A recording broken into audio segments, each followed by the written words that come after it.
walk outside and you look at the trees and you look at the beautiful sky, if it's not raining, and the sun, and even at night, the moon and the stars, the constellations and the galaxies, does it make you think about who put it there? How it all got here in the first place? Does it make you think about God? Well, the Bible says it's designed to do that. In Romans chapter 1, in verse 19, it says, "Since what may be known about God is plain to us, because God has made it plain to us. For since the creation of the world, God's invisible qualities, that is, his eternal power and divine nature, they have been clearly seen, being understood from what has been made, so that men and women are without excuse."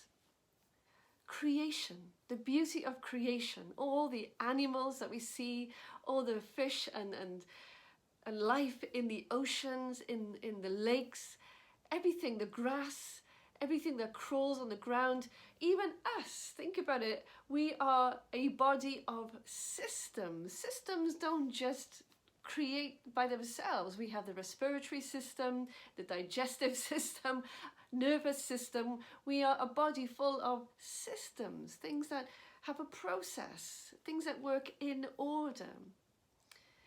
We were designed. The stars were designed. The flowers of the field in all their vast array and variety were designed. You were designed.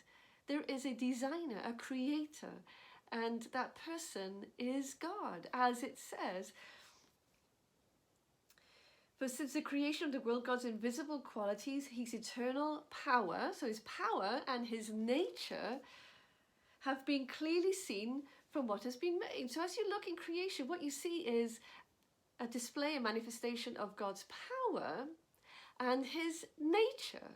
Have you ever looked at nature and thought, wow, that is just so beautiful, or that's so clever, or even that's just so quirky and so funny?